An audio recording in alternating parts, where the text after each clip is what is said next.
ধরুন আমি যদি শিক্ষকদের বলে দিতাম পার্সেন্টেজ বাড়িয়ে দেন, বা আমি যদি বোর্ডকে বলতাম আহা এবার পপুলার হতে হবে, তাহলে বোর্ডরা কি করতো?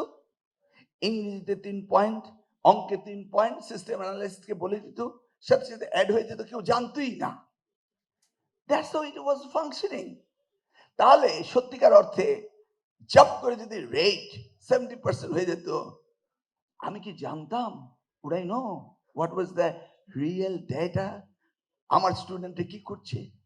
আমাকে তো রিয়েল ডেটা জানতে হবে, তাদের স্ট্যান্ডার্ড জানতে হবে, তাদের কোয়ালিটি জানতে হবে, আমার ডিফেক্ট জানতে হবে, আমি কোন জায়গায় অ্যাড্রেস করবো এটা আমাকে জানতে হবে। ধরুন গতকালকে আমার এসএসসি রেজাল্ট বেরিয়েছে, এসএসসি দাখিল অ্যান্ড টেকনিক্যাল এডুকেশন রেজাল্ট বেরিয়েছে। এটাকে এক একজন এক এক দৃষ্টিভঙ্গিতে দেখছেন। আজকে যদি পত্রিকা হেডলাইন গুলো দেখতে পান, তাহলে অ্যাকসেপ্ট দ্য নিউ এজ পত্রিকা আমার মনে হয় প্রপারলি তারা বিষয়টাকে তুলতে পারেনি। রেজাল্ট ড্রপ করেছে, গত 19 বছরের মধ্যে সবচেয়ে বেশি ড্রপ করেছে।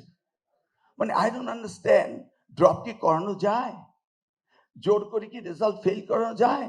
জোর করে কি পাস করানো যায়? This is a real story, facts. আমাদের ছেলে মেয়েরা লেখাপড়া করছে, করবে, তারা অনেকেই ভালো করতে পারেনি। সেই দায় দায়িত্ব কি আমি শুধু এই ছাত্রছাত্রীদের দেব? না, আমি নিজের কাঁধে নেব। First of all as education minister আমাকে বুঝতে হবে যে আমার ডেটা কালেকশনে আমার অবস্থানটা কি।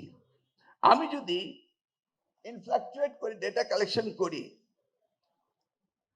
ধরুন আমি যদি শিক্ষকদের বলে দিতাম পার্সেন্টেজ বাড়িয়ে দেন, বা আমি যদি বোর্ডকে বলতাম আহা এবার পপুলার হতে হবে, তাহলে বোর্ডরা কি করতো? ইংরেজিতে 3 পয়েন্ট, অঙ্কে 3 পয়েন্ট, সিস্টেম অ্যানালিস্টকে বলে দিত, সাথে সাথে অ্যাড হয়ে যেত, কেউ জানতোই না। That's how it was functioning. তাহলে সত্যিকার অর্থে জব করে যদি রেট 70% হয়ে যেত, আমি কি জানতাম? would I know what was the real data? আমার স্টুডেন্টে কি করছে? আমাকে তো রিয়েল ডেটা জানতে হবে, তাদের স্ট্যান্ডার্ড জানতে হবে, তাদের কোয়ালিটি জানতে হবে, আমার ডিফেক্ট জানতে হবে, আমি কোন জায়গায় অ্যাড্রেস করবো এটা আমাকে জানতে হবে। একজন সাংবাদিক বলছিলেন যে এবার মনের মতো শিক্ষকরা খাতা দেখতে পারেননি। কোশ্চেনটা কিন্তু পজিটিভ। আমিও পজিটিভলি উত্তর দিয়েছিলাম, মনের মতো গান গাওয়া যায় কিন্তু খাতা দেখা যায় না। আমি কিন্তু একটি পজিটিভ প্রশ্নের উত্তর পজিটিভলি দিয়েছি, but it was portrayed in different way, in negative way, but that should not be.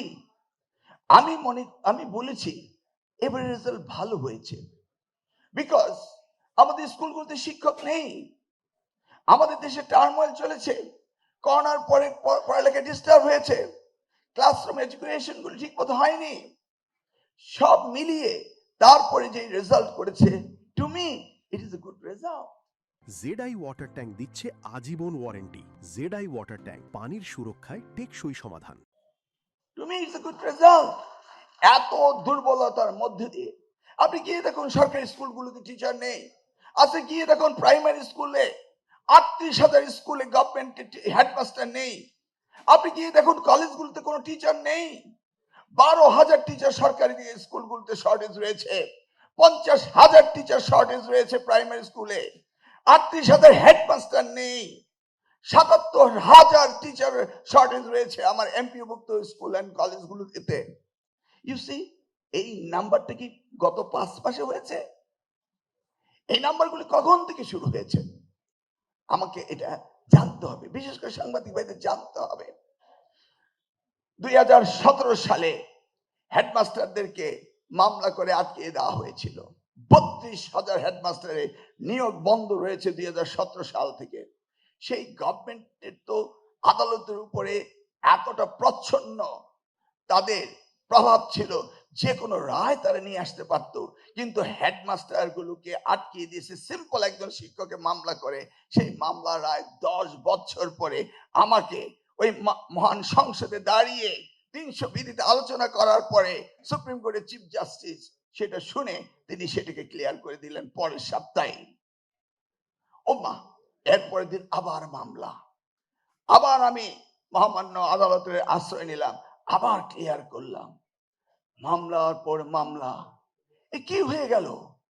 তারপরে একটি শিক্ষক নিয়োগ দিতে হলে যে সরকারি শিক্ষক যে প্রসিডিউর মেনটেন করতে হয়, সেটা একটি লম্বা প্রসেস, গ্যাজেটেশন করতে হয়।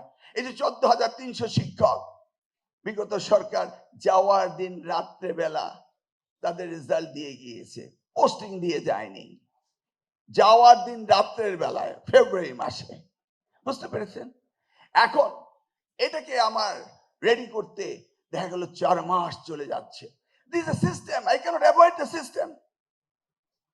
সেই জায়গায় আমি দেখছি এই ডিসেম্বরের ভিতরে আমি শিক্ষক দিতে পারছি না, তাহলে হাউ কুড আই এক্সপেক্ট এই বছরের রেজাল্ট তারা ভালো করবে? একবার ভেবে দেখেছেন? এখন আবারও বলতে হয় বিগত সরকারের কথা, কারণ তারা এই ব্যাকলগ শিক্ষায় রেখে গেল কেন? Why they did it? গতকাল রেজাল্ট হয়েছে, অনেকে কষ্ট পেয়েছেন, অনেকে খুশি হয়েছেন, কিন্তু যারা ভালো করতে পারেনি আমি তাদের অভিভাবককে অনুরোধ করব, একটি পরীক্ষায় খারাপ করাটাই কি তার জীবনের ব্যর্থতা? তাদেরকে আদর দিন, ভালোবাসেন, বলুন যে না, তোমরা আগামীর পরীক্ষায় ভালো করবে। এই পরীক্ষাটি কি একটি ছাত্র বা ছাত্রীর জীবনের শেষ অধ্যায়? নিশ্চয়ই না। আমরা অভিভাবকরা যদি জিপিএ প্লাস না পাই, তাহলে আমরা মনে করি আমাদের সন্তানদের ভবিষ্যৎ শেষ। এটা কি বাস্তব কথা? এটা কি হতে পারে? একটি ক্লাসে জিপিএ প্লাস পেলেই তার জীবনের সর্বোচ্চ স্বর্ণ শিখরে পৌঁছে গেল, আর জিপিএ প্লাস পেলে হলো না? তাদের শিক্ষণ পদ্ধতি কি, কতটা শিখেছে, কতটা আমরা তাদেরকে শেখাতে পেরেছি, এগুলি কি ভাববার বিষয় নয়?